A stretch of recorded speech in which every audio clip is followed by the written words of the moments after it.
ಕೊಲೆ ಪ್ರಕರಣ ಇದೆ ಅಲ್ವಾ, ದಿನಕ್ಕೊಂದು ಟ್ವಿಸ್ಟ್ ಅನ್ನ ಪಡೆದುಕೊಂಡು ಹೋಗುತ್ತಾ ಇದೆ. ಅಂದರೆ ಈ ಕೇಸ್ನಲ್ಲಿ ಯಾರ್ಯಾರು ಪಾತ್ರ ಇದೆ, ಇಲ್ಲಿ ಹೇಗೆ ಫಂಡಿಂಗ್ ಆಗಿದೆ, ಇದರ ರಕ್ತ ಚರಿತ್ರೆಯ ಇತಿಹಾಸ ಏನು, ಇದೆಲ್ಲದರ ಬಗ್ಗೆ ಕೂಡ ಕಮಿಷನರ್ ಸ್ಫೋಟಕವಾದಂತಹ ಒಂದೊಂದೇ ಮಾಹಿತಿಗಳನ್ನು ಕೊಡ್ತಾ ಹೋಗುತ್ತಾ ಇದ್ದಾರೆ. ಯಾಕಂದರೆ ಇಲ್ಲಿ ನೋಡಿ, ಪ್ರತೀಕಾರದ ಕೊಲೆಗಳಾಗ್ತಾ ಹೋಗ್ತಾ ಇದೆ. ಇದಕ್ಕೊಂದು ಇತಿಹಾಸ ಇದೆ.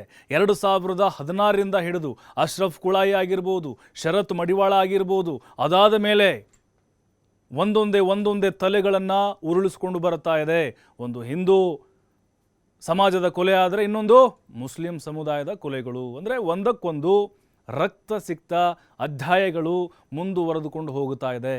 ಅದರ ಹಿಂದೆ ಕೆಲ ಪಟಭದ್ರ ಹಿತಾಸಕ್ತಿಗಳ ಕೈವಾಡ ಇರೋದು ಕೂಡ ಗೊತ್ತಾಗ್ತಾ ಇದೆ. ನೋಡಿ, ಈಗ ಮಂಗಳೂರು ವಿಚಾರಕ್ಕೆ ನಾವು ಬರೋದಾದರೆ ಸಾಕಷ್ಟು ರೀತಿಯಾದಂತಹ ಅನುಮಾನಗಳಿತ್ತು. ಮಂಗಳೂರು ರಕ್ತಕ್ರಾಂತಿಗೆ ಸಂಬಂಧಪಟ್ಟಂತೆ ದಿನಕ್ಕೊಂದು ಟ್ವಿಸ್ಟ್ಗಳು ಸಿಗುತ್ತಾ ಹೋಗ್ತಾ ಇದೆ. ಈ ಹತ್ಯೆಗೆ ಸಂಬಂಧಪಟ್ಟಂತೆ 5 ಲಕ್ಷ ರೂಪಾಯಿ ಇಲ್ಲಿ ಫಂಡಿಂಗ್ ಆಗಿತ್ತು ಅನ್ನೋದು ಗೊತ್ತಾಗುತ್ತಾ ಇದೆ. ಸ್ಫೋಟಕವಾದಂತಹ ಮಾಹಿತಿ ಇದು. ಮಂಗಳೂರು ರಕ್ತಕ್ರಾಂತಿಗೆ ಇಲ್ಲಿ ಸುಹಾಸ್ ಶೆಟ್ಟಿ ಹತ್ಯೆಗೆ 5 ಲಕ್ಷ ರೂಪಾಯಿ ಫಂಡಿಂಗ್ ಆಗಿದೆ. ಫಾಜಿಲ್ ತಮ್ಮನಿಂದ ಸಫ್ವಾನ್ ತಂಡಕ್ಕೆ ಡೀಲ್ ಮಾಡಲಾಗಿದೆ. ಸುಹಾಸ್ ಕೊಲೆ ಹಿಂದೆ ಫಾಜಿಲ್ ತಮ್ಮ ಆದಿಲ್ನ ಸಂಚಿರೋದು ಗೊತ್ತಾಗಿದೆ. ಕಮಿಷನರ್ ಅನುಪಮ್ ಅಗರ್ವಾಲ್ ಈ ಸ್ಫೋಟಕ ಹೇಳಿಕೆಯನ್ನ ಕೊಟ್ಟಿದ್ದಾರೆ. ಹಿಂದೂಗಳು ಸೇರಿ 8 ಮಂದಿ ಬಂಧನ ಆಗಿದೆ ಅಂತೇಳಿ ಕಮಿಷನರ್ ಅಗರ್ವಾಲ್ ಇಲ್ಲಿ ಮಾಹಿತಿಯನ್ನ ಕೊಟ್ಟಿದ್ದಾರೆ. ನೋಡಿ, ಸುಹಾಸ್ ಶೆಟ್ಟಿ ಹತ್ಯೆ ಹಿಂದಿನ ರಹಸ್ಯ ಇದೀಗ ಒಂದೊಂದಾಗೆ ಬಯಲಾಗುತ್ತಾ ಹೋಗುತ್ತಾ ಇದೆ. ನಾನಾಗಲೇ ಹೇಳ್ತಾ ಇದ್ದೆ, ಪ್ರತೀಕಾರ ಇದ್ರ ಹಿಂದೆ. ನೋಡಿ, BJPಯ ಕಾರ್ಯಕರ್ತನ ಮರ್ಡರ್ ಆಗುತ್ತೆ. ಅದಾದ ಮೇಲೆ ಫಾಜಿಲ್ನು ಕೂಡ ಅಟ್ಟಾಡಿಸ್ಕೊಂಡು ಹೊಡಿತಾರೆ 4 ಜನ ಸೇರಿಕೊಂಡು. ಆ ಕೊಲೆಯ ಕೇಸ್ನಲ್ಲಿ ಈ ಸುಹಾಸ್ ಶೆಟ್ಟಿ ಜೈಲಿಗೆ ಹೋಗಿದ್ದ, ಪ್ರಮುಖವಾದಂಥ ಆರೋಪಿ ಆಗಿದ್ದ.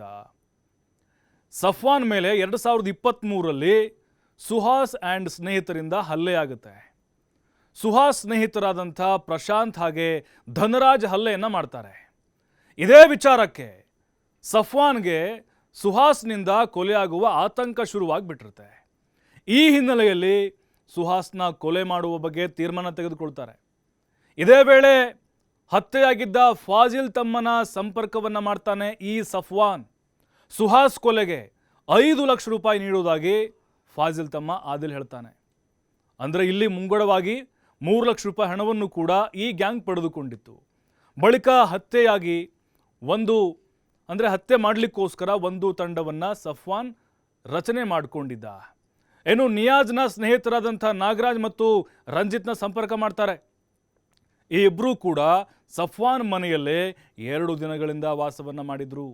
ಮೇ 1ರಂದು ಸುಹಾಸ್ ಚಲನವಲನ ಗಮನಿಸಿ ಭೀಕರವಾಗಿ ಅಟ್ಟಾಡಿಸಿಕೊಂಡು ಕೊಲೆ ಮಾಡಿದ್ದಾರೆ.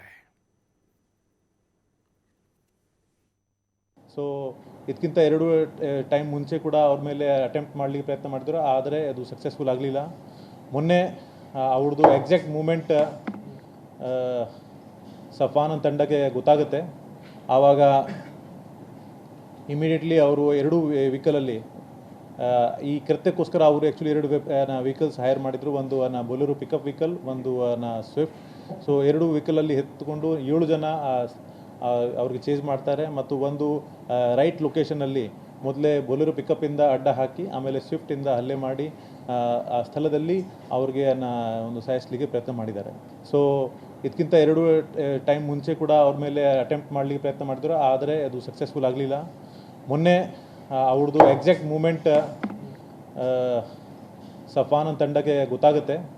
ಆವಾಗ ಇಮಿಡಿಯೇಟ್ಲಿ ಅವರು 2 ವೆಹಿಕಲಲ್ಲಿ ಈ ಕೃತ್ಯಕ್ಕೋಸ್ಕರ ಅವರು ಆ್ಯಕ್ಚುಲಿ 2 ವೆಹಿಕಲ್ಸ್ ಹೈರ್ ಮಾಡಿದರು. ಒಂದು ಬೊಲೆರೋ ಪಿಕಪ್ ವೆಹಿಕಲ್, ಒಂದು ಸ್ವಿಫ್ಟ್.